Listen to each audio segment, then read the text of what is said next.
प्यारे दोस्तों नमस्कार, स्वागत है आप सभी लोगों का हमारे इस YouTube चैनल में। तो आज हम लोग पढ़ने वाले हैं भूगोल का पाठ नंबर 7। ठीक है, तो ये जो हमारा लेसन नंबर 7 है ना, इसमें हम किसके बारे में पढ़ने वाले हैं? तो देखिएगा स्टूडेंट, यहाँ पे हम पढ़ने वाले हैं लोक संख्या के बारे में। अब ये लोक संख्या क्या है? तो देखो इंग्लिश में इसको कहा जाता है प्यारे दोस्तों पॉपुलेशन। ठीक है, चिंता मत करो, इसका मतलब आप लोगों को बता रही हूँ।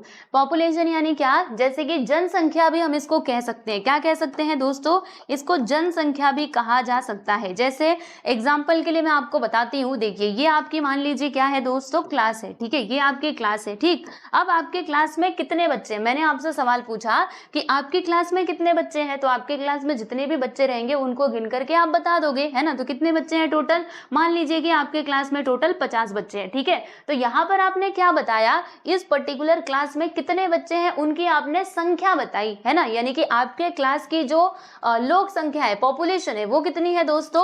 वो यहाँ पे हम कह सकते हैं 50 है। ठीक है, अच्छा फिर मैंने आपसे पूछा कि मुझे एक बात बताओ कि आपके क्लास में कितने बच्चे अभी प्रेजेंट हैं, यानी कौन कौन स्कूल आए हैं, कितने लोग आए हैं। तो मान लीजिए कि 50 में से 5 लोगों ने छुट्टी कर दी है और 45 लोग यहाँ पे प्रेजेंट हैं। तो ये बच्चे कैसे वाले हो जाएंगे? जो प्रेजेंट हैं। यानी अगर मैं आपसे पूछूं कि प्रेजेंट बच्चों की जनसंख्या बताइए, ठीक है, संख्या बताइए, तो आप क्या कहेंगे? 45 कहेंगे। ठीक है स्टूडेंट, तो इस प्रकार से। और कितने लोग प्रेजेंट नहीं है, यानी कितने लोग अनुपस्थित हैं, अगर आपको ये बताना हो तो कैसे बताओगे? तो आप क्या करोगे, टोटल में से ये जो टोटल है इसमें से इसको घटा दोगे और कहोगे कि 5 बच्चे हैं मतलब स्कूल नहीं आए। ठीक है ना, तो ये होता है आपका पॉपुलेशन यानी कि संख्या। यानी जब हम क्या करते हैं, लोगों की संख्या बताएं, देखिएगा लोगों की संख्या को ही क्या कहा जाता है प्यारे दोस्तों? लोक संख्या कहा जाता है। ठीक है, क्या कहते हैं? लोक संख्या। तो यही हम यहाँ पर पढ़ने वाले हैं। जैसे अभी तो मैंने आपके क्लास की बात की, लेकिन जब हम किसी गांव में, मतलब देखो जैसे मैंने अभी क्लास में बताया कि कितने बच्चे प्रेजेंट है, कितने क्या है अनुपस्थित है ना, ये सारी चीजें हमने चर्चा की। तो ये तो हमने एक क्लास को कंसिडर किया, लेकिन ऐसे ही हम किसी गांव में भी लोगों की गणना कर सकते हैं, किसी शहर में कर सकते हैं, या फिर एक पूरे प्रदेश में कर सकते हैं। ठीक है, हमारे यहाँ पे जानते हैं आप सभी लोग, जनगणना होता है और हर 10 साल में होता है। ठीक है, यानी मान लीजिए अभी देखो लास्ट कब हुआ था हमारे देश में ये जनगणना, तो मैं आपको बताऊं ये 2011 में हुआ था। ठीक है ना। और उसके बाद फिर 10 साल बाद क्या आएगा? 2021। तो 2021 में होने वाला था, लेकिन आप सभी को पता है कि कोरोना ने दस्तक दे दी थी, तो फिर उस टाइम पे ये नहीं हो पाया। अब डायरेक्टली देखिएगा, आगे देखते हैं कब होता है। ठीक है, मेरे ख्याल से तो यही होना चाहिए, 2031 में होना चाहिए, क्योंकि हर 10 साल के बाद होता है आपका जनगणना। ठीक है, तो इस प्रकार से तो यहाँ पर ये जो लोक संख्या है यानी कि जनसंख्या, पॉपुलेशन, इसी के बारे में हम यहाँ पर इस पूरे चैप्टर में स्टडी करने वाले हैं। ठीक है स्टूडेंट, अच्छा अब चलो मेरी बातें कुछ और सुन लीजिए। जैसे कि ये जो हमारा चैप्टर है ना, अगर आप देखेंगे तो थोड़ा सा बड़ा है, इसीलिए मैंने क्या सोचा है कि इसको मैं 2 पार्ट्स में कंप्लीट करूं। जैसे कि ये जो अभी लेक्चर चल रहा है, ये तो हमारा लेक्चर नंबर 1 है। उसके बाद एक और वीडियो आएगा इस चैप्टर के लिए, जिसमें हम लोग बाकी के बचे हुए कॉन्सेप्ट्स को आगे देखेंगे। ठीक है स्टूडेंट, सारी बातें समझ में आ गई? तो चलो अब पढ़ना शुरू करें। तो देखिए यहाँ पर जो मैंने आपसे मतलब जो अभी सवाल पूछे वही सब कुछ दिया गया है। आइए जरा भौगोलिक स्पष्टीकरण की बात करें प्यारे दोस्तों। जैसे कि अभी जो मैंने आपको गतिविधि कराई, आपके कक्षा के बच्चों का मतलब बच्चों का नंबर पूछा कि कितने बच्चे प्रेजेंट है, कितने अनप्रेजेंट है ना, ये सारी चीजें मैंने पूछी। तो इससे आपको क्या समझ में आया कि यहाँ पे ना छात्रों की संख्या की बात की जा रही है। तो जिस प्रकार से एक पर्टिकुलर क्लास में छात्र संख्या है, उसी प्रकार से क्या हो सकता है कि किसी गाँव में संख्या हो सकती है लोगों की, है ना, तहसील में हो सकती है, जिला में, राज्य में, है ना, देश, या फिर विश्व, मतलब विश्व स्तर पर भी हो सकता है कि पूरे वर्ल्ड की पॉपुलेशन कितनी है ना। तो इस प्रकार से हम क्या कर सकते हैं, जनसंख्या की जो जानकारी है वो एकत्र कर सकते हैं, यानी उसको इकट्ठा कर सकते हैं। ठीक है, अब एक और बात सुनिएगा, जब हम ये जनसंख्या मतलब जब हम जनगणना कर रहे हैं, यानी कि लोगों की जो संख्या है उसका पता लगा रहे हैं ना, तो हमें कई बातों का ध्यान रखना पड़ता है। जैसे कि अब देखो मैंने आपसे यहाँ पर पूछा था कि कितने लोग प्रेजेंट है, तो हमने यहाँ पे एक फैक्टर मतलब एक घटक पे ध्यान दिया। किस पे ध्यान दिया? कि प्रेजेंट और एब्सेंट। ठीक है, इस पे हमने ध्यान दिया। अब मैं अगर आपसे यहाँ पे एक और सवाल पूछ लूं कि बताइए कि आपके स्कूल में, आपके क्लास में कितने लड़के प्रेजेंट है और कितनी लड़कियां प्रेजेंट है, तो यहाँ पर आप देख सकते हो कि मैंने क्या किया, इनके जेंडर के हिसाब से, यानी जो इनका क्या है लिंग, ठीक है, इसके आधार पर भी मैंने यहाँ पर क्या किया है, ये भी तो एक फैक्टर हो सकता है ना इनको क्या करने का।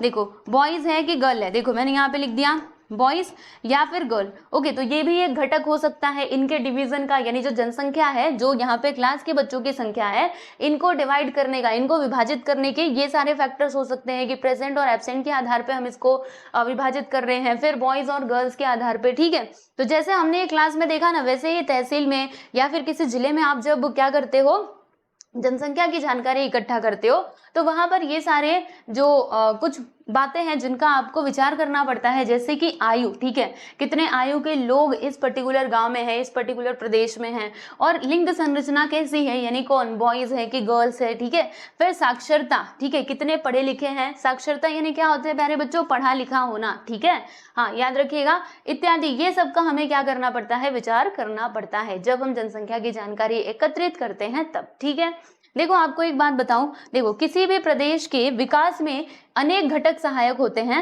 मतलब बहुत सारे घटक हैं जो सहायक होते हैं किसी प्रदेश के विकास में। जैसे कि अगर इंडस्ट्रीज आपके प्रदेश में ज्यादा लगी हुई हैं, यानी हम क्या कहेंगे, जैसे मुंबई को डेवलप्ड क्यों कहा जाता है, मतलब मुंबई को क्या कहते हैं कि आर्थिक राजधानी है पूरे भारत देश का। ऐसा क्यों कहते हैं, क्योंकि यहाँ पर बहुत सारी कंपनियां लगी हुई हैं, इंडस्ट्रीज वगैरह, इसीलिए कहा जाता है। यानी हम यहाँ पर क्या बोल सकते हैं कि मुंबई क्या है, पूरा डेवलप एरिया है। ठीक है, ऐसे बोल सकते हैं ना। तो सेम चीज है कि मतलब देखो विकास के कई सारे घटक हैं। ठीक है, विकास के कई सारे घटक जो हैं, मतलब किसी प्रदेश के ये विकास में बहुत सारे घटक सहायक होते हैं, लेकिन इसके अलावा ये जो जनसंख्या है ना, जनसंख्या भी बहुत ही महत्वपूर्ण है। ओके, आप सोचिए ना, अगर किसी भी प्रदेश में अगर जनसंख्या बहुत ज्यादा है तो क्या होगा, जो रिसोर्सेज उपलब्ध है वो कम हो जाएंगे ना। आपको मैं बताऊं, अगर देखो अब कहीं पर ये एक ही ट्रेन चल रही है, ठीक है, अब वो ट्रेन में ना कितने लोग यहाँ पे एक बार में ट्रैवल कर सकते हैं, तो बस यहाँ पे ट्रैवल कर सकते हैं 500 लोग।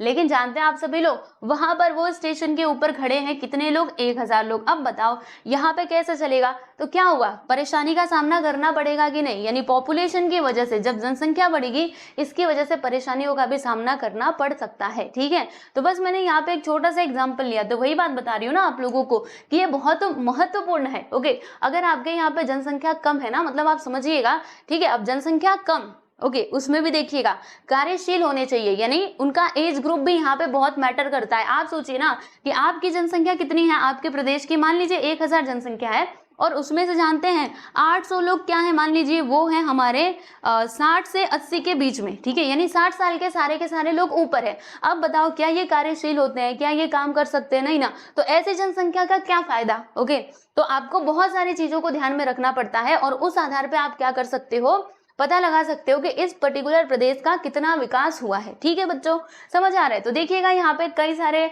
जो बिंदु हैं, इस पर इसका ध्यान रखा जाता है जनसंख्या का अध्ययन करते समय, जैसे कि जनसंख्या की वृद्धि, ठीक है, कितनी जनसंख्या बढ़ी है, और जनसंख्या का वितरण किस प्रकार से है, वितरण, ओके, पास पास है, दूर दूर है, फिर जनसंख्या का घनत्व और जनसंख्या की संरचना। तो ये जो चारों चीजें है ना, अभी हम इनको लाइन बाय लाइन पूरा अच्छे से पढ़ने वाले हैं। ठीक है, अभी तो हम देख रहे हैं कि इसमें क्या क्या है।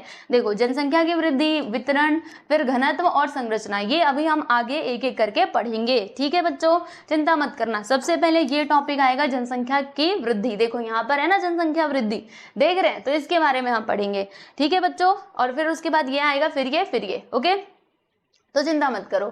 चलो, यहाँ पर एक एक्टिविटी दी गई है, इसको मैं जरूर करना चाहती हूँ। ठीक है, तो यहाँ पर देखिएगा, आपको ना यहाँ से कुछ मैं बताना चाहती हूँ, इसीलिए मैंने सोचा ये आपको कराया जाए। देखिए यहाँ पे विवरण दिया है, यहाँ पे अंतर है, ठीक है, और वही प्लस करना है कि माइनस करना है। यहाँ पे ये ए नगर है और ये बी नगर है, यानी अ और ब नगर है। ठीक है, तो देखिएगा 2016 में इनकी कुल जनसंख्या कितनी थी, तो देखिएगा अ नगर में ना 1 लाख थी, 1 लाख लोग थे, और ब नगर में 1,10,000 लोग थे। ठीक है, अच्छे सुनते रहना।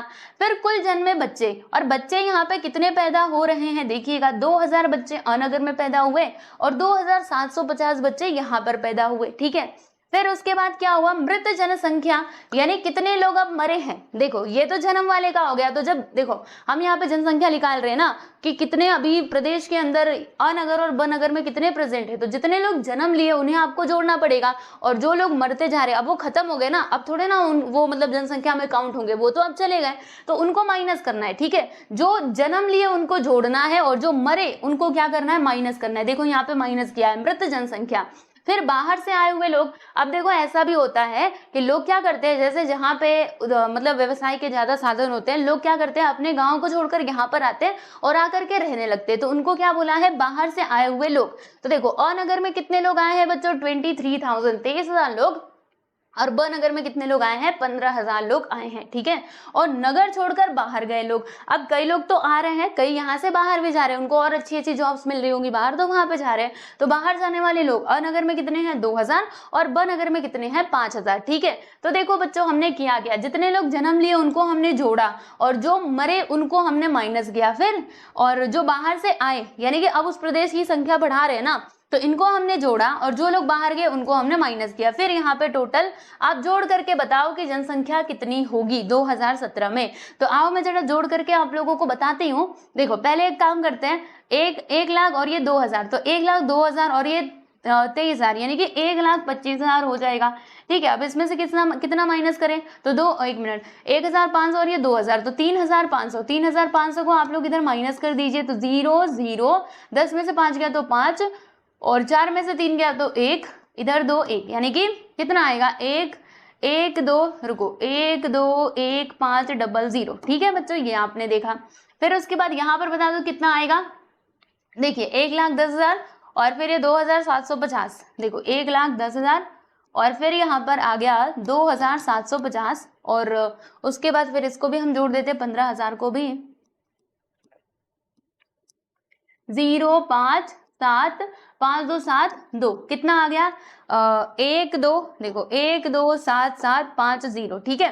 फिर इसमें से कितना माइनस करना पड़ेगा, तो 2,200 को, 2,200 और ये 5,000, तो 7,200, ठीक है। 7,002 को इसमें, 7,200 को इसमें से माइनस कर देना, 0 में 0 गया 0, इधर 5 आ जाएगा, फिर 7 में से 2 गया तो 5, और 7 में से 7 गया तो 0, यानी कि 1 लाख कितना आ गया, 1,20,550। तो यहाँ पे आप देख सकते हो 2017 में इनकी जनसंख्या कितनी है, अच्छे से देखो, अ नगर की जनसंख्या कितनी है, 1,21,500, और इसकी कितनी है, 1,20,550, ठीक है। तो यहाँ पर आप क्या देख रहे हो कि जनसंख्या में हमें क्या मिल रहे हैं, चेंजेस देखने के लिए मिल रहे हैं, ठीक है। वो कभी भी कांस्टेंट हो ही नहीं सकता, क्योंकि हमारे यहाँ पे क्या होता है कि बच्चे जन्म लेते हैं, है ना, मतलब सभी के यहाँ पे ऐसा होता है कि जन्म होते रहती है, कोई आता है कोई जाता है, ठीक है।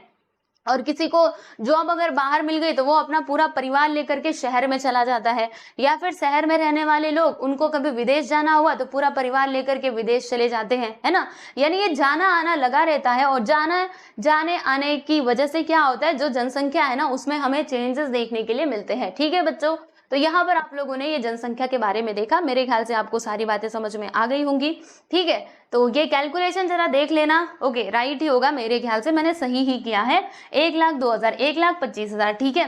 एक बार फिर से मैं देख लेती हूँ, वरना आप बोलोगे गलत है, 2,000 और ये हो गया 3,500, तो 1,25,000 में से अगर मैं 3,500 को माइनस करूँ तो यहाँ पर आएगा हमारा बिल्कुल सही है, मैंने तो सही किया। एक बार फिर भी मैं माइनस करके देख लेती हूँ, 3,500 को लो भैया हमने माइनस कर दिया, 0 0, 10 में से 5 गया 5, 4 में से 3 गया तो 1, हाँ सही तो है, 1,21,500, ठीक है। और ये भी राइट होगा, देख लीजिएगा आप लोग। तो बस मुझे आपको यहाँ से क्या बताना था, यही बात बतानी थी कि जनसंख्या में हमेशा आपको चेंजेस देखने के लिए मिलेंगे, ठीक है। ओके देखो 2016 में जनसंख्या ये थी, अब देख रहे हो बढ़ करके कितनी हो गई, इतनी हो गई, है ना। तो किसके कारण ज्यादा बढ़ी है ये वाली जनसंख्या, तो इनके कारण और ये आने वालों के कारण। देखो आने वाले ज्यादा है, जाने वाले कम है, अगर आने वाले जितने हैं उतने ही जाने वाले रहते तब तो कोई चेंजेस नहीं देखने मिलता, लेकिन ना ऐसा नहीं होता, है ना। आने वाले लोग ज्यादा हैं, जाने वाले कम हैं, ओके। तो इसीलिए ये डिफरेंसेस हमें देखने के लिए मिल रही है, ठीक है बच्चों। अच्छा चलिए यहाँ तक बात आप लोगों को समझ में आ गई। अब चलो यहाँ पर ये जो हमारा टॉपिक था जनसंख्या की वृद्धि, इसके बारे में हम जरा समझते हैं, है ना। जनसंख्या में हमेशा वृद्धि होती रहती है, ध्यान रखिएगा हमेशा, क्योंकि अब देखो हमारे देश में बहुत सारी टेक्नोलॉजी आ गई है, अगर कोई बीमार होता है हम तुरंत जाकर के उसको हॉस्पिटल में दवाई करा देते हैं, वो ठीक हो जाता है ना, मतलब वो मर नहीं पाता है। तो इसी कारण क्या हुआ, जो हमारा डेथ रेट है वो कम हुआ है, जबकि बर्थ रेट बढ़ रहा है, लगातार बढ़ते जा रहा है, ठीक है।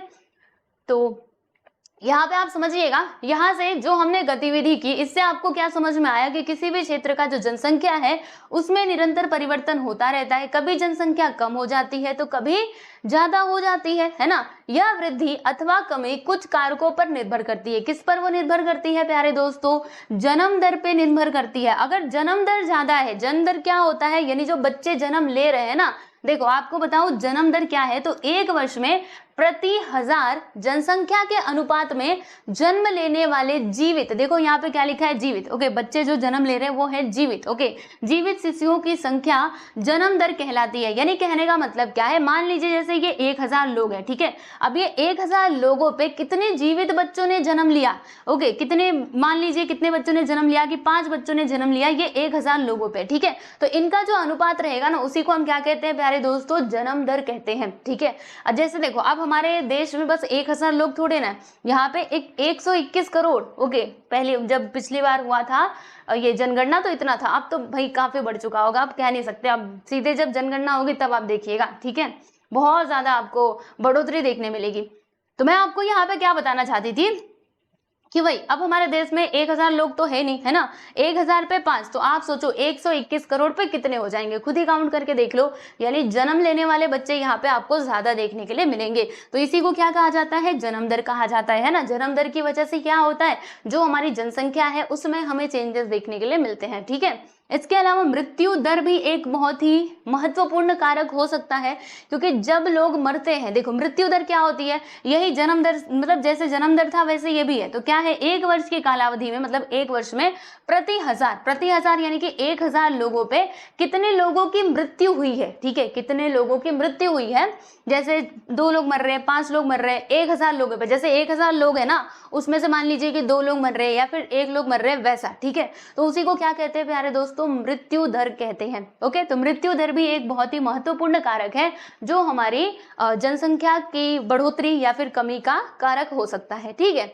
और उसके बाद यहाँ पे औसत आयु, अब ये औसत आयु क्या कहलाता है, औसत आयु यहाँ पे नहीं दिया है, मतलब वही औसत आयु यानी कि एवरेज, औसत यानी क्या होता है, एवरेज। जैसे मान लीजिए आपके पास 3 नंबर्स है, तो जब हम उनका एवरेज निकालेंगे तो तीनों नंबर्स को जोड़ करके 3 से भाग दे देते हैं, उसी को हम क्या कहते हैं, एवरेज, यानी कि बीच वाली संख्या हम जब निकालते हैं उसी को एवरेज कहा जाता है। तो एवरेज आयु कितनी है लोगों की, इस पर भी वो निर्भर करता है। इसके अलावा स्थलांतरण, स्थलांतर का मतलब क्या हुआ कि वही एक दूसरे से दूसरी जगह पे जा रहे हैं, ये सारी चीजें।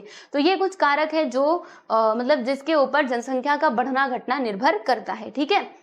चलो अब मैं आपको बताऊं प्यारे बच्चों, यहाँ पर जन्म दर आपने समझ लिया, मृत्यु दर समझ लिया। अब जीवन प्रत्याशा की बात करेंगे। जीवन प्रत्याशा क्या होता है, तो मतलब किसी प्रदेश में एक व्यक्ति के जन्म के समय औसत जीवन काल का अनुमान, उसी को क्या कहते हैं, जीवन प्रत्याशा कहते हैं। यानी कहने का मतलब क्या है, जैसे किसी का जन्म हुआ है ना, अब यहाँ पे अनुमान लगाया जा रहा है कि इसका जन्म हुआ है तो ये कितने साल तक इसका जीवन काल होगा। देखो वही लिखा है ना, किसी प्रदेश में एक व्यक्ति के जन्म के समय औसत जीवन काल का अनुमान, यानी इसका जो औसत जीवन काल है ना, औसत मतलब आप समझते हो, औसत यानी क्या, वही एवरेज बात की जा रही है, ठीक है, कि औसत यहाँ पे जीवन काल कितना होगा, ये कितने साल तक जीवित रह सकते हैं, ठीक है। तो वो आपका क्या होता है दोस्तों, जीवन प्रत्याशा होती है, राइट। फिर प्रवासन की हम बात करेंगे। ये तो बहुत सिंपल है। प्रवासन क्या होता है दोस्तों, हम देखते हैं ना कि गांव से लोग कहाँ पे आते हैं, शहरों में आते हैं। क्यों आते हैं, ताकि शहरों में उनको काम मिल जाए, है ना, आराम से रहें, इसीलिए लोग क्या करते हैं, गांव को छोड़ करके शहर में आते हैं, बराबर। कई बार ऐसा होता है कि शहर के लोग विदेशों में जाते हैं, किसी और बड़े शहर में चले जाते हैं, उनको जब वहां पे नौकरी मिल जाती है तब, ठीक है। तो उसी को हम क्या कहते हैं, प्रवासन कहते हैं, प्रवासन, इंग्लिश में इसको कहा जाता है माइग्रेशन। यानी जब व्यक्ति एक जगह से दूसरी जगह पे स्थलांतरण करता है, यानी जब इधर से उधर जाता है, तो वही आपका प्रवासन कहलाता है, ओके।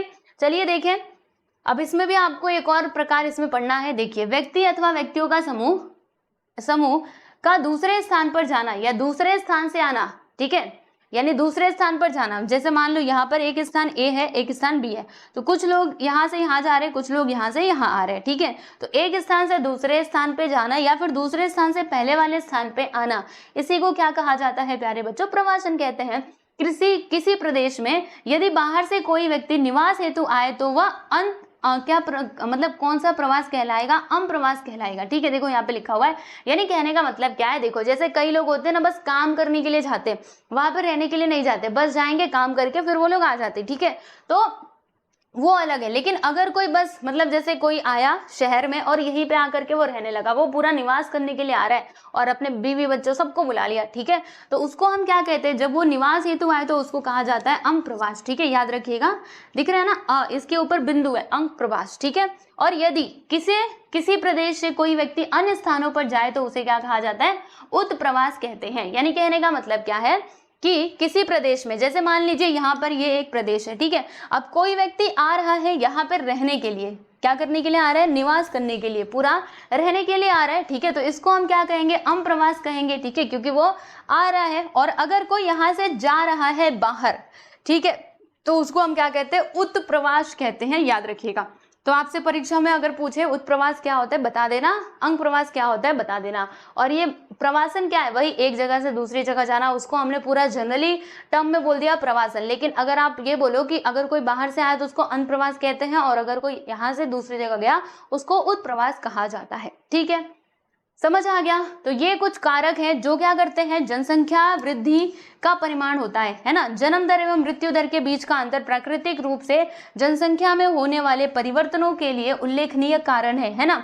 मतलब कहने का क्या है, अगर मान लीजिए ना, अगर जन्म दर ज्यादा है और मृत्यु दर कम है तो जाहिर सी बात है कि जो जनसंख्या है वो बढ़ेगी ही, है ना, क्योंकि लोग मर रहे कम और बच्चे जन्म ले रहे ज्यादा, तो क्या होगा, जनसंख्या तो बढ़ेगी, सीधी सी बात है। तो वही यहाँ पे बताया जा रहा है। अच्छा, और क्या, उसी तरह से क्या होता है कि व्यक्ति अथवा व्यक्ति के समूहों में होने वाले प्रवासन से भी जनसंख्या में निरंतर परिवर्तन होता रहता है। बिल्कुल सही बात है भाई, अगर लोग आपके प्रदेश में आ रहे हैं तो क्या होगा, जनसंख्या तो यहाँ पे बढ़ेगी भी, है ना। तो वही प्रवासन से भी जनसंख्या में वृद्धि होती है, और जनसंख्या में अनियंत्रित वृद्धि के कारण संसाधनों पर क्या पड़ता है भाई, दबाव पड़ता है ना। आप सोचिए कि अब एक एरिया है, ये हमारा एरिया है, मान लीजिए ये हमारा एरिया है बच्चों, ठीक है।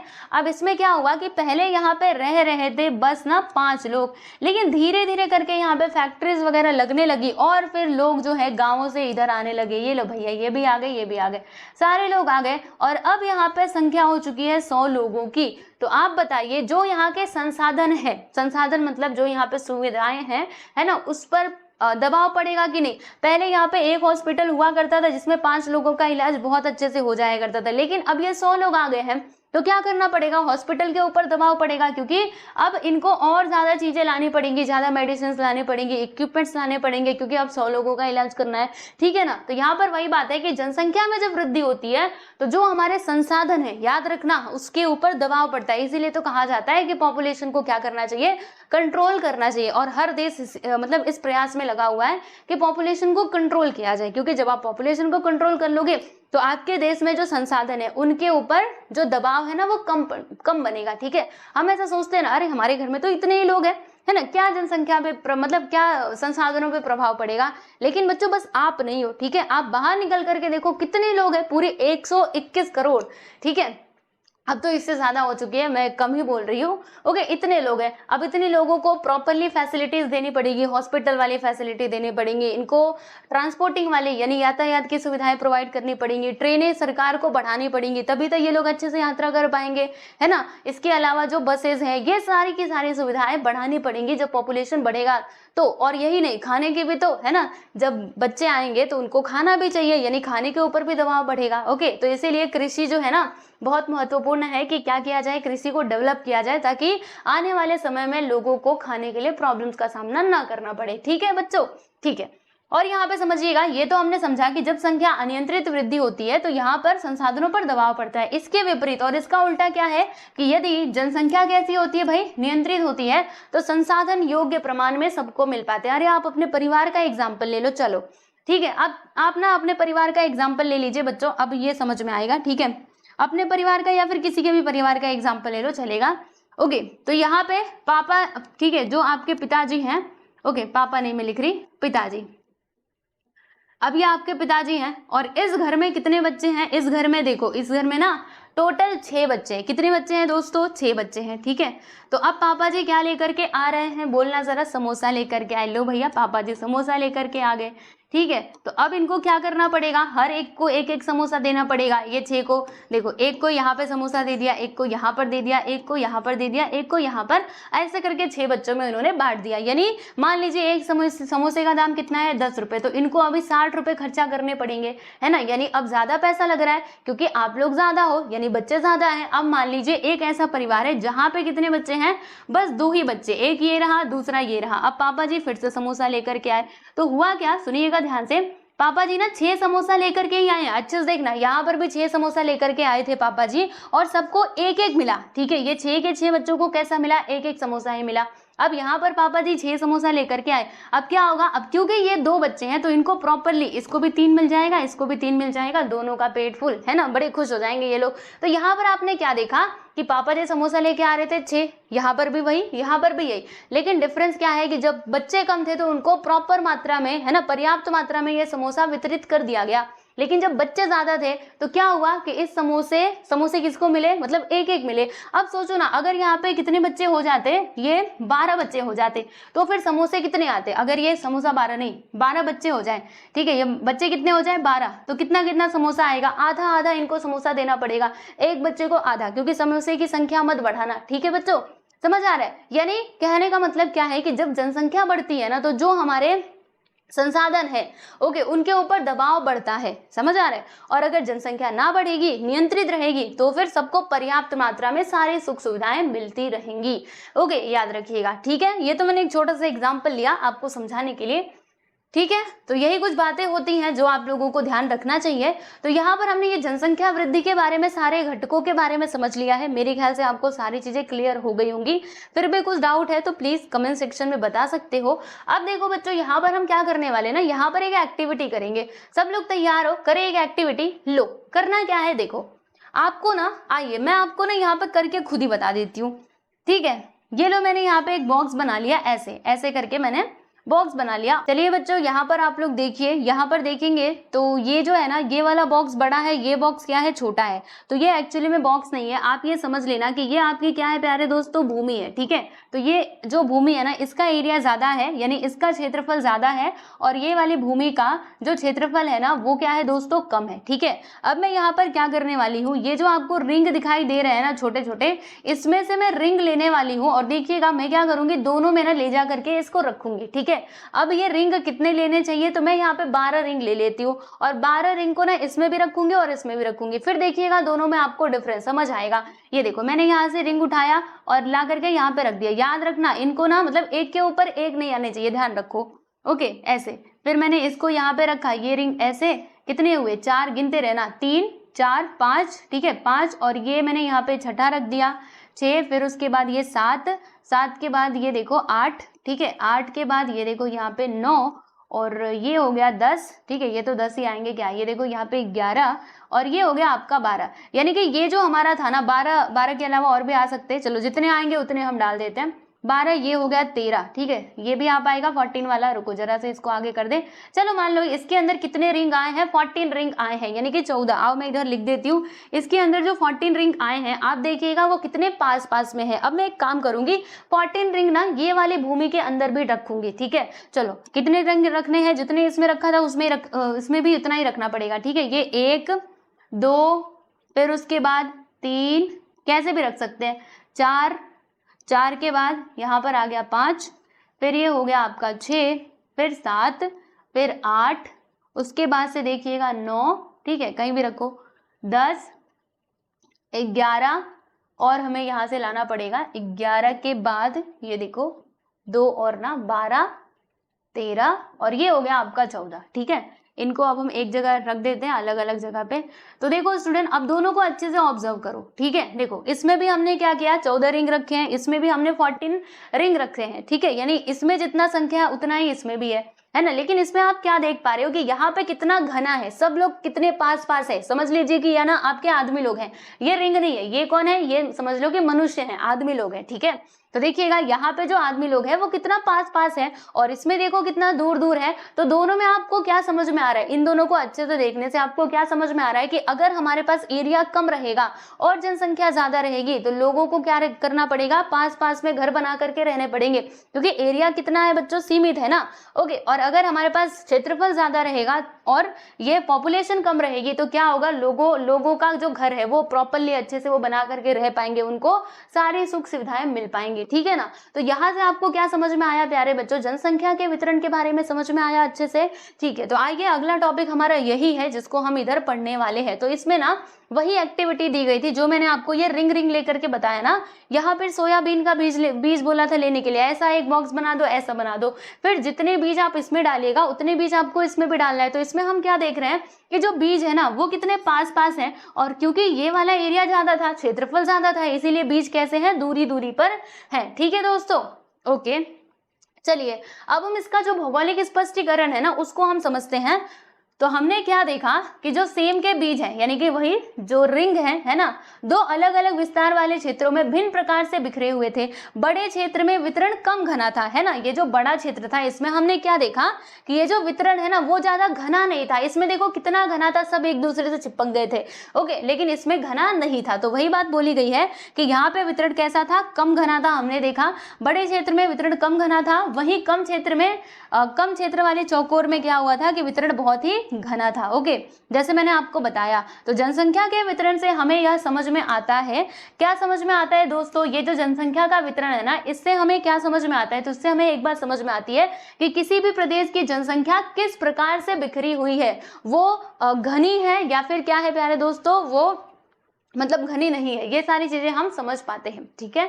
अच्छा, प्रदेश में कहीं पर्वतीय क्षेत्र होता है तो कहीं समतल मैदान होता है, हम देखते हैं कहीं पे पहाड़ी क्षेत्र होता है तो कहीं पे पूरा के पूरा समतल मैदान होता है। भौगोलिक परिस्थितियां हर जगह की क्या होती हैं, अलग अलग होती है। जैसे जो पहाड़ी क्षेत्र है वहां पे आपको पहाड़ी, फिर नदियों की जो घाटियां होती है वो सारी चीजें देखने के लिए मिलेंगी, है ना। और जैसे अभी मैं आपको बताऊं तो, और जो समतल एरिया वाले क्षेत्र है ना, उसमें क्या होगा, जमीन आपको पूरा सपाट देखने के लिए मिलेगा, यानी कि जो भौगोलिक परिस्थितियां हैं वो अलग अलग होती हैं, है ना। कुछ क्षेत्र क्या होते हैं, संसाधन से संपन्न होते हैं, तो कुछ प्रदेश संसाधन के मामले में कैसे होते हैं, सीमित होते हैं, ठीक है। यानी कुछ प्रदेश ऐसे हैं जहां पर सब चीज बहुत अच्छे से प्रोवाइड होता है, okay, each and every facilities आपको अच्छे से प्रोवाइड की जाती हैं। और कोई प्रदेश ऐसा होता है जहां पर कुछ फैसिलिटीज का क्या रहता है, अभाव रहता है, यानी जो आपको संसाधन उपलब्ध नहीं करा पाती। इन परिस्थितियों का जनसंख्या के वितरण पर प्रभाव पड़ता है। बिल्कुल सही बात है भाई। आप सोचो ना, लोग कहाँ पर जाएंगे ज्यादा, जहां पर उनको सारी सुख सुविधाएं प्राप्त होंगी वो वहीं पर जाएंगे, है ना। अगर लोगों को घर लेना होता है तो वो सोचते हैं ना कि मैं घर ऐसे जगह लूँ जहाँ पे हॉस्पिटल्स भी हो, स्कूल्स भी हो, गार्डन भी हो बच्चों के खेलने के लिए, है ना, मंदिर भी हो, अगर पूजा करने जाना हुआ तो हम जा सकते हैं, यानी सारी सुख सुविधाएं हम देखते हैं। ओके, ये भी देखा जाता है कि हमारे घर के पास क्या होना चाहिए, रेलवे स्टेशन होना चाहिए, ताकि अगर हमें घर से बाहर जाना है रेलवे स्टेशन पे तो हम लोग फटाफट से पहुंच जाए, है ना। ये सारी चीजें सब लोगों को क्या करना पड़ता है, अपने दिमाग में सोचना पड़ता है घर लेते टाइम पे, ठीक है। तो ये जो आपके फैक्टर्स हैं जो मैंने आपको बताया, संसाधन हो गए और भौगोलिक परिस्थितियां, ओके, तो ये सब कुछ क्या करते हैं, प्रभाव डालते हैं किसके ऊपर, जनसंख्या वितरण के ऊपर। जहां पर सारी फैसिलिटीज अच्छे से अवेलेबल रहेंगी वहां पर आपको जनसंख्या वितरण कैसा दिखाई देगा, घना दिखाई देगा, यानी कि पास पास में घर दिखाई देंगे, यानी लोग कैसे रहेंगे, पास पास, ठीक है। पास पास रहने का मतलब क्या, वही स्लम्स आपको दिखाई देंगे। ओके, चलिए आगे जरा बढ़े और यहाँ पे कुछ और बातें बताती हूँ, देखिएगा। तो विपुल संसाधनों के क्षेत्र में स्वाभाविक रूप से जनसंख्या अधिक होती है। इसका मतलब क्या हुआ कि जो जहां पर विपुल यानी क्या होता है, मतलब जितना चाहिए उतना, यानी कि सारी की सारी फैसिलिटीज अच्छे से जहां पर अवेलेबल होती है वहां का जो जनसंख्या है ना वो अधिक ही होता है, क्योंकि वहीं पर लोग जाकर के ज्यादा रहेंगे।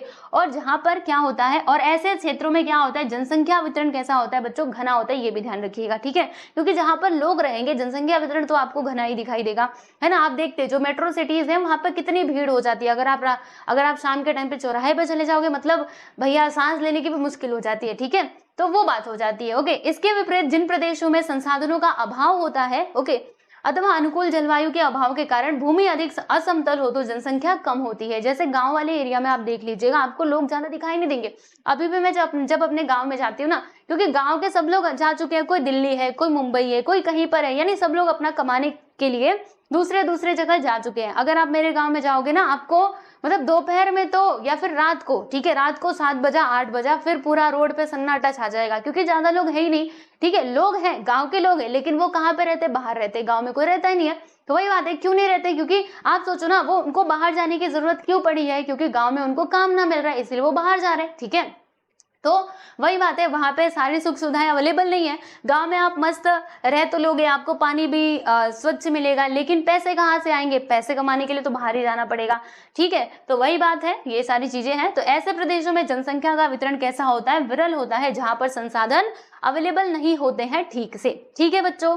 चलो, जनसंख्या वितरण आपको समझ में आया कि कौन कौन से घटक इसके ऊपर प्रभाव डालते हैं। चलिए भाई देखो, जनसंख्या के वितरण पर प्रभाव करने वाले कारक कौन कौन से हैं, आइए जरा हम समझ लेते हैं। तो प्राकृतिक कारक क्या क्या हो सकते हैं दोस्तों, तो वो हो सकती है स्थिति, ठीक है, स्थिति कैसी है वहां की, प्राकृतिक संरचना कैसी है, फिर जलवायु कैसा है ना, जलवायु अच्छा रहेगा, मृदा, ठीक है, मृदा अच्छी रहेगी, उसमें अच्छे से सब कृषि वगैरह होगी, या फिर मतलब जैसा वहाँ का नेचर रहेगा उस हिसाब से वहाँ पे जो जनसंख्या वितरण है वो हमें देखने के लिए मिलेगा। खनिज संसाधन, फिर आर्थिक कारक, ये तो प्राकृतिक कारण थे, और आर्थिक कारक क्या क्या हो सकते हैं, तो कृषि हो सकता है ना, फिर उद्योग हो सकता है, नगरीकरण, है ना, और उसके बाद यातायात। देखो जिन जैसे मैंने मतलब क्या थे, पहले कोई गांव थे, ठीक है, अब वो धीरे धीरे करके नगर में परिवर्तित हो रहे हैं, तो लोग वहां पर आएंगे, क्योंकि अब वो धीरे धीरे करके शहर बन रहे हैं, वहां पे इंडस्ट्रीज वगैरह लग रही है ना, तो वहां का जनसंख्या हमें खुद ही ज्यादा देखने के लिए मिलेगा। फिर यातायात, बाजार, ओके। राजनीतिक कारक क्या क्या हो सकते हैं प्यारे बच्चों, युद्ध, ठीक है, युद्ध छिड़ गया, तो जब दो देशों के बीच में युद्ध छिड़ता है तो वहां के जो लोग होते हैं ना वो जाने लगते हैं वहां से, ठीक है, कुछ लड़ाई में जाते हैं और कुछ तो जो दूसरे देशों के लोग वहां पे आकर के रहने लगते हैं वो वापस से अपने अपने देश में चले जाते हैं, तो ये होता है, युद्ध भी एक कारण हो सकता है। राजनीतिक अस्थिरता, ठीक है, पॉलिटिकल डिस्टर्बेंस की वजह से भी ऐसा कुछ हमें देखने के लिए मिल सकता है। एंड सरकारी नीतियां, सरकार की नीतियों की वजह से, ठीक है। फिर सामाजिक कारक भी हो सकते हैं, जैसे कि वंश, धर्म, भाषा, रूढ़ियां एवं परंपराएं, ठीक है। तो ये सारे फैक्टर्स होते हैं रिस्पॉन्सिबल फॉर जनसंख्या वितरण, ठीक है बच्चों। चलो यहाँ तक आपको समझ में आया। अब मैं आपको बताने वाली हूँ जनसंख्या का घनत्व, क्योंकि 4 फैक्टर्स हमने देखे थे ना, देखो शुरू में ही हमने कौन कौन से देखे थे भाई, हमने देखा था, देखो जनसंख्या वृद्धि, जनसंख्या का वितरण और जनसंख्या का घनत्व, तो ये दोनों हम पढ़ चुके हैं, अब ये बाकी है जनसंख्या का घनत्व। तो आइए जरा हम इसको समझते हैं, लेकिन उससे पहले ना आपको एक एक्टिविटी करना पड़ेगा। देखो ये वाला चैप्टर काफी इंटरेस्टिंग है, मतलब एक्टिविटीज ही एक्टिविटीज आप करते जाओ बस, ठीक है। तो देखो करना क्या है आप लोगों को, ये करना है, मैंने बना लिया है, लो एक यहाँ पे चौकोर सा ग्राउंड बना लिया ऐसे करके, ठीक है, ऐसे करके मैंने बना लिया है। और फिर मैंने क्या किया, मैंने एक काम किया, रुको भैया अच्छे से बना लेते हैं, छोटा ही रहने दो, ठीक है, बस आपको समझाना है, चलो इतना छोटा ही रहने देते हैं। फिर मैंने क्या किया, सुनो, आप ये समझ लो कि ना ये एक बच्चा है, ऐसे ही समझ लो ये कोई आदमी है, ठीक है। अब मैंने क्या किया, इसको मैं थोड़ा और छोटा करती हूँ। पहली लाइन में मैंने ये एक आदमी को बिठा दिया, ठीक है। फिर दूसरी लाइन में मैंने क्या किया, दूसरी लाइन में मैंने एक काम किया, क्या काम किया, देखिएगा, रुकिए 1 मिनट, मैंने दूसरी लाइन में क्या काम किया आपको बता रही हूँ, देखिए, हाँ बिल्कुल सही, रहिए एक और ले लेते हैं। ये देखिए दूसरी लाइन में ना मैंने ये 2 आदमियों को बिठा दिया, 2 बच्चों को ऐसे। अब बाओ भैया तुम लोग आ जाओ। फिर तीसरे में क्या किया मैंने, तीसरे में और मैंने कलाकारी दिखाई, और फिर देखिए मैंने ना 3 लोगों को यहाँ पे ला करके बिठा दिया, ठीक है। मान लो कि ये ना स्कूल के बच्चे लोग हैं, ओके, ऐसे मान लीजिए, बस मैंने मानने को बोला है, सही में मत मानना है ना, वरना सोचोगे हमें सर्कल में दिखा रहे हो, नहीं ऐसा नहीं है, ठीक है। फिर यहाँ पर और बच्चे ले लेते, 4 और ले लेते, लो भाई 4 लोग ले लिए मैंने, और चारों लोगों को यहाँ पे ला करके मैंने बिठा दिया, ठीक है, ऐसे ऐसे ऐसे, ठीक है बच्चों। तो यहाँ पे आप लोगों ने क्या ऑब्जर्व किया, बताइए क्या ऑब्जर्व किया, यहाँ पर अच्छे से देखो और बताओ। जब क्या था, देखो जैसे ये हमने ये ग्राउंड बनाया था, आप देखिएगा यहाँ पे सारी बातें लिख करके बताई गई हैं। आइए जरा मैं पढ़ते जाती हूँ, फिर आपको एक्सप्लेन करते जाती हूँ, ठीक है। तो आपको यही काम करना है, क्या करना है कि बच्चों की संख्या को बढ़ाते समय पहले आपको क्या करना है, ऐसे वर्ग मीटर आकार का एक चौकोर बना लेना है, फिर उसमें बच्चों को ना खड़ा करना है, विद्यार्थियों को। कैसे खड़ा करोगे, कैसे खड़ा करोगे, देखो पहले 2 विद्यार्थियों को खड़ा करें, जैसे मैंने उधर 1 किया था, ठीक है, आप 2 को करो, फिर उसके बाद थोड़े समय में 4, फिर 6, फिर 8, इस प्रकार से वहां पे बढ़ते क्रम में बच्चों की संख्या बढ़ाते जाओ, ठीक है। तो यहाँ पे इन लोगों ने 2-2 लिया था, मैंने 1-1 लिया, पहले 1 लिया, फिर 2, फिर उसके बाद कितने लिए मैंने, 3 लिए, ठीक है। वही बोला था ना कि फिर थोड़े समय में 4 और उसके बाद फिर 6, ओके, और फिर ऐसे करके बढ़ाना था। मैंने कैसे बढ़ाया है, वही मैंने ऐसे करके बढ़ाए हैं। तो देखो यहाँ से आपको क्या समझ में आ रहा है दोस्तों, यहाँ से आपको एक बात समझ में आ रही है कि जब ये बच्चा अकेला था, ठीक है, तो वो क्या हो सकता था, वो आसानी से इस गोले में इधर भी जा, मतलब ये चौकोर में इधर भी जा सकता था, इधर भी जा सकता था, यानी आसानी से वो घूम फिर सकता था। फिर ये 2 लोग आ गए, 2 लोग आ गए तो भी ये लोग जा सकते थे इधर उधर। जब 3 लोग आ गए तो थोड़ी इनको प्रॉब्लम होगी इधर उधर जाने के लिए, ओके। और जब ये लोग 4 लोग आ जाएंगे, सोचो ना एरिया इतना ही है, इतने में ही इन लोगों को चलना है, ठीक है, तो क्या होगा, 4 लोग तो इस एरिया में अच्छे से चल ही नहीं पाएंगे, है ना। तो यहाँ पे हम क्या देख रहे हैं, जनसंख्या का घनत्व। अगर जनसंख्या का घनत्व बढ़ता है ना, तो भी हमें प्रॉब्लम्स का सामना करना पड़ सकता है। हम देखते हैं ना, जब हम शाम के टाइम पे कभी चौराहे पे जाते हैं जहाँ पे बहुत भीड़ भाड़ वाला इलाका है, उसमें आप देखिएगा लोगों को चिपक चिपक करके चलना पड़ता है, क्योंकि रोड क्या है, रोड तो सीमित है, बस वहां पे जो पॉपुलेशन है वो बढ़ रही है, ठीक है। तो फिर उसमें क्या होता है, उसी में कोई गिर जाता है बेचारा बच्चा, और उसको चढ़ के उसके सब लोग जाते रहते हैं, ठीक है। तो ये जो जनसंख्या का घनत्व है ना, ये बहुत ही महत्वपूर्ण है। जब जनसंख्या का घनत्व बढ़ेगा तो ऐसे ही प्रॉब्लम्स हमें देखने के लिए मिलेंगी, ठीक है दोस्तों, समझ आ रहा है। देखो ऐसे बच्चों को खड़ा किया ना, देख रहे हैं ऐसे, ठीक। चलो यहाँ तक समझ में आया, ये तो हमने एक्टिविटी देखी। अब आइए जरा हम जनसंख्या के घनत्व के बारे में बहुत अच्छे से चर्चा करते हैं। क्या है, किसी प्रदेश की जनसंख्या एवं क्षेत्रफल के बीच का जो अनुपात है ना, ठीक है, उसी को हम क्या कहते हैं, जनसंख्या घनत्व कहते हैं। यानी कहने का मतलब क्या, देखो ये जनसंख्या घनत्व हम कैसे निकालेंगे, तो प्रदेश की जनसंख्या कितनी है और प्रदेश का क्षेत्रफल कितना है, ठीक है, जब इसका अनुपात आप निकालोगे ना, तो आपको क्या मिल जाएगा, जनसंख्या का घनत्व मिल जाएगा। यानी प्रदेश की जनसंख्या आपको ऊपर लिखना है, कितनी है, 10 है, 12 है, 30 है, 15 है, 100 है, 500 है, 1000, 2000, वो आपको यहाँ पे लिखना है। और प्रदेश का क्षेत्रफल कितना है, ठीक है। तो जब आपको ये मिल जाएगा, फिर आप समझ जाओगे कि जनसंख्या का घनत्व यहाँ पर कितना है, ठीक है। और जनसंख्या के घनत्व के आधार पर भी हम ये पता लगा सकते हैं कि कोई भी प्रदेश कितना विकसित है और कितना अविकसित है, ठीक है दोस्तों। यहाँ पर आप देखेंगे तो ये तालिका दी गई है जिसे आप लोगों को पूर्ण करना है, ऐसे बोला गया है, तो आप इसको कर सकते हो। जनसंख्या घनत्व ना आप यहाँ पर निकाल सकते हो। क्या करोगे, ये जनसंख्या है, अरे रुको भैया कहाँ जा रहे हो आप, ये जनसंख्या है और ये आपका क्षेत्रफल है। तो ये जो जनसंख्या है ना, इसको आप क्षेत्रफल से भाग दे देना, हर जगह भाग दे देना, और फिर यहाँ पर आप घनत्व लिखिएगा। फिर आपको समझ में आएगा कि जनसंख्या घनत्व जो है ना, देखो जनसंख्या घनत्व हमें कैसे मिलता है, हमें दोनों चीजों को कंसिडर करना पड़ता है ना। यानी कि अगर मान लीजिए कहीं का क्षेत्रफल ज्यादा है लेकिन अगर वहां पे रहने वाले लोग कम है, तो वहां पे हमें जनसंख्या घनत्व ज्यादा, मतलब जनसंख्या घनत्व भी कम देखने के लिए मिलेगा, ठीक है दोस्तों, ऐसे। और वही बात है कि आपको क्या करना है, दोनों फैक्टर्स को कंसिडर करना है ना। तो अब ऐसा नहीं कि घनत्व हर टाइम पे ज्यादा होगा, ऐसा कुछ नहीं है, ठीक है। आप ना जब कैलकुलेशन करोगे आपको खुद ही पता चल जाएगा, ओके, समझ आया आप सभी लोगों को। तो वही बात है, देखिएगा, यदि किसी प्रदेश का क्षेत्रफल एवं वहां रहने वाली जनसंख्या ज्ञात हो तो वहां 1 वर्ग किलोमीटर में कितने लोग रहते हैं इसका पता चल सकता है, ठीक है। मतलब अगर हमें पता है कि किसी प्रदेश का क्षेत्रफल कितना है और वहां पे रहने वाले लोग कितने हैं, है ना, तो अगर हमारे पास ये चीजें हैं तो फिर हम क्या पता लगा सकते हैं कि 1 वर्ग किलोमीटर में कितने लोग रहते हैं, 1 वर्ग किलोमीटर में, ठीक है। तो ऐसे करके क्या किया जाता है, जनसंख्या घनत्व का पता लगाया जाता है, ठीक है दोस्तों। जनसंख्या का घनत्व सभी स्थानों पर एक जैसा नहीं होता है, ये भी ध्यान रखना, ठीक है। अच्छा, और बताओ, किसी प्रदेश का आकार छोटा हो सकता है और यदि वहां जनसंख्या अधिक हो तो घनत्व कैसा होगा, अधिक होगा। यानी कहने का मतलब क्या है कि कोई प्रदेश मान लीजिए छोटा है और वहां पे जनसंख्या क्या है भाई, अधिक है, तो फिर घनत्व कैसा होगा, अधिक होगा, क्योंकि एरिया तो इतना सा ही है, पॉपुलेशन इतनी सारी है। अब लोग भैया सब एक दूसरे से चिपक चिपक के रहेंगे, यानी घनत्व यहाँ पे ज्यादा होगा, ठीक है। जैसे कि उदाहरण यहाँ पे बताया गया है गोवा का, ओके। और कुछ प्रदेशों का क्षेत्रफल अधिक हो सकता है और वहां जनसंख्या कम होने से घनत्व भी क्या होगा दोस्तों, कम होगा। उदाहरण के लिए क्या हो जाता है हमारा राजस्थान, ओके। बात समझ में आ रही है? तो यहाँ पे वही सारी बातें दी गई हैं जो मैंने आप लोगों को बताया है, ठीक है। तो बस अच्छे से पढ़ते हुए चलो, बाकी कुछ प्रॉब्लम नहीं होगी।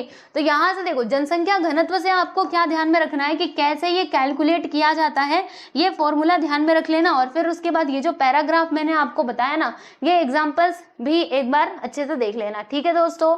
बात समझ में आ रही है? ओके जी, चलिए बहुत अच्छी बात है। अब यहाँ पे हम लोग कुछ और चर्चाएं करते हैं। क्या चर्चाएं करेंगे भाई? अब यहाँ पे जनसंख्या संरचना समझेंगे। देखो, पहले ही मैंने आपको बता दिया था कि हम यहाँ पे क्या क्या पढ़ने वाले हैं, ये चारों, ठीक है। तो अब ये तीनों तो हो चुका है, जनसंख्या की संरचना ये बाकी है ना। तो चलिए जरा हम इसकी भी चर्चा करते हैं और समझने की कोशिश करते हैं कि जनसंख्या संरचना क्या है। देखो दोस्तों, मैं अगर आपको बताऊं जनसंख्या संरचना यानी क्या, जैसे संरचना मतलब क्या होता है कि किसी भी चीज का स्ट्रक्चर कैसा है, उसका आकार कैसा है, ठीक है।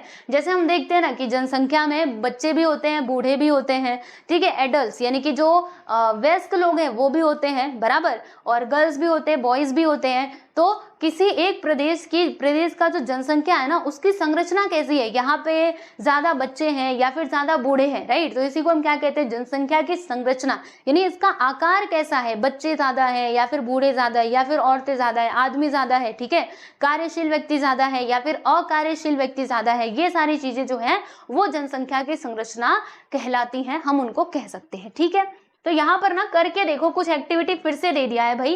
क्या करना है आप लोगों को, आपको एक काम करना है, ठीक है। देखो यहाँ पे एक्टिविटी के माध्यम से आपको बहुत सारी चीजें सिखाने के लिए मतलब प्रेरित किया गया है, इसीलिए मैं आपको एक एक एक्टिविटी यहाँ पे करके बता रही हूँ क्योंकि ये इंपॉर्टेंट है, ठीक है। तो अपने आसपास के ना आपको 20 व्यक्तियों के नाम याद करो और निम्नलिखित वर्गों में विभाजित करो, ठीक है। 20 व्यक्ति कोई भी, तो वो छोटे हैं या फिर बड़े हैं, बुजुर्ग हैं, सुशिक्षित यानी कि पढ़े लिखे हैं या फिर अशिक्षित हैं, स्त्री, पुरुष, विद्यार्थी, कर्मचारी, व्यापारी, व्यवसायी, बेरोजगार और गृहिणी यानी कि हाउस वाइफ, है ना।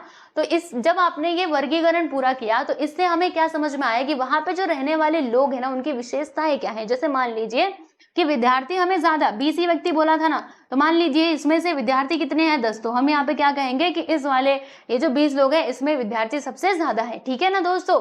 तो जैसे वर्गीकरण हमने ये 20 लोगों में किया, वैसे ही पूरे देश में भी किया जा सकता है। ओके दोस्तों, समझ आ रहा है? तो चलिए यहाँ पे जनसंख्या संरचना की जरा हम चर्चा करते हैं।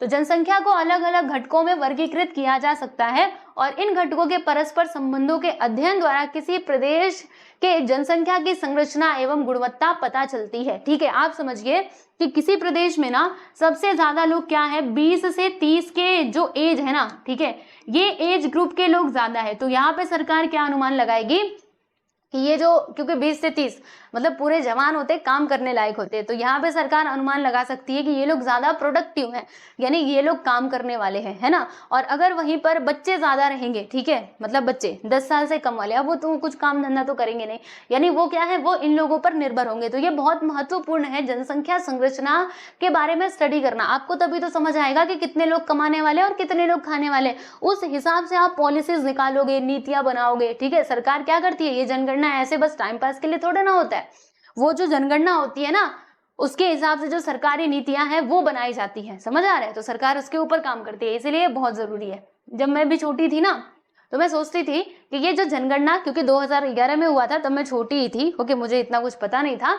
तो जब मेरे गांव में भी आए थे, ठीक है, तो जनगणना करने वाले सबका नाम पूछ रहे हैं, एज पूछ रहे हैं, कौन रहता है, कौन क्या करता है, ये सारी चीजें, ठीक है। तो मैंने नाना को अपने पूछा कि नाना ये क्या है, तो उन्होंने कहा ये लोग ना जनगणना वाले, उन्होंने कहा भी था जनगणना वाले, पर छोटे बच्चे ऐसे ही घूमते घूमते। तो फिर मैंने नाना से पूछा, अच्छा नाना ये जनगणना क्यों करवाते, क्या हो गया इनका, मतलब क्या हो गया इनको जान करके कि हमारे घर में कितने लोग हैं, कैसे हैं। तब मुझे मेरे नाना ने बताया था कि इसके हिसाब से जो सरकार है ना वो डिसीजन लेती है, ठीक है। तो इसीलिए मैं कहती हूँ ना, देखो बच्चों को कई बार क्या होता है कि हमारे घर के बच्चे अगर कुछ पूछे, ठीक है, तो हम उनको ऐसे ही बहला फुसला देते, उनको सही उत्तर नहीं बताते। जैसे बच्चे ने कहा कि जो चंदा मामा है ना वो मेरे साथ साथ चल रहे हैं, ठीक है। अब पेरेंट्स हैं या फिर आप लोग ही हो, अपने छोटे भाई बहनों को अगर उनको ना बताओगे कि ये चंदा मामा ना चल रहे बाबू, ठीक है, चंदा मामा जो है, ठीक है, तू भाग रहा है ना, इसलिए वो तुझे भागते भागते दिखाई दे रहे। जब आप उनको सही बात बताओगे तब तो वो समझेगा, वरना उसके मन में यही कॉन्सेप्ट बैठ जाएगा कि मैं चल रहा हूँ तो चंदा मामा चल रहे, यानी वो तो मेरे साथ साथ चल रहे हैं, ठीक है। तो इसीलिए बच्चों को सही बात बताना बहुत जरूरी है। तो उस टाइम पे बताया था और मुझे अभी तक याद है, ठीक है दोस्तों। चलिए यहाँ तक आपको समझ में आया। तो इस प्रकार से हम क्या कर सकते हैं, मतलब वर्गीकरण कर सकते हैं ना कि पुरुष कितने हैं। कुमार, कुमार मतलब वही बोला गया है वयस्क, ठीक है। फिर निरक्षर, बालक, बेरोजगार, शिशु, साक्षर, ग्रामीण, कार्यशील समूह जो कार्य कर सकते हैं, नगरीय, स्त्री, वृद्ध, ठीक है, युवक, आश्रित समूह, प्रौढ़। उपरोक्त संज्ञाओं का निम्नलिखित वर्गों में वर्गीकृत करो, यानी कहने का मतलब क्या है कि इनका लिंग, ठीक है। ऐसे करके आपको ये एक्टिविटी करना है, ठीक है, कि लड़के कितने, लड़कियां कितनी, आयु कितना, ओके, इस प्रकार से। समझ आया? ओके जी, चलो यहाँ तक आप सभी को समझ में आया। तो ये भूगोल, ये जो यहाँ पे जनसंख्या संरचना थी, यहाँ तक तो आप सभी लोग अच्छे से समझ गए होंगे ना। देखो ये जो चारों फैक्टर्स यहाँ पर थे, जनसंख्या में वृद्धि, जनसंख्या का वितरण और घनत्व और जनसंख्या की संरचना, ये सारी चीजें मैंने आप लोगों को पढ़ा दी है। और उसके बाद भी अभी बहुत सारे टॉपिक्स हैं जो यहाँ पर ना हमें कवर करने हैं, जैसे कि लिंग अनुपात, ठीक है, और यहाँ पे है आयु समूह अनुपात। तो मैं क्या सोच रही थी ना, इसको हम नेक्स्ट वीडियो में कवर करें तो ज्यादा अच्छा होगा, क्योंकि ये वीडियो काफी लंबा फिर चला जाएगा। इसीलिए आज के लिए बस इतना ही रहने देते हैं। अभी जो बचे हुए हमारे टॉपिक्स हैं उनको हम कवर कर लेंगे हमारे आने वाले अगले वीडियो में, ठीक है। तो आप अगला वीडियो देख लीजिएगा। ओके बच्चों, तो बस अपना ध्यान रखिए और बहुत अच्छे से पढ़ाई करते रहिए। और बता दूं आप लोगों को, आपका हिस्ट्री, सिविक्स, ज्योग्राफी सब कुछ कंप्लीटेड है। मैथमेटिक्स के भी वीडियोस आपको मिल जाएंगे। कहाँ पर मिलेंगे दोस्तों? तो वो आपका मिलेगा हमारे इस चैनल पे, क्लास 8th मैथमेटिक्स के सारे videos, practice set by SK class. तो आप लोग इस चैनल पे जा करके सारे वीडियोस को देख सकते हैं, ठीक है दोस्तों। चलिए, तो आज के लिए इतना ही। सभी को नमस्ते।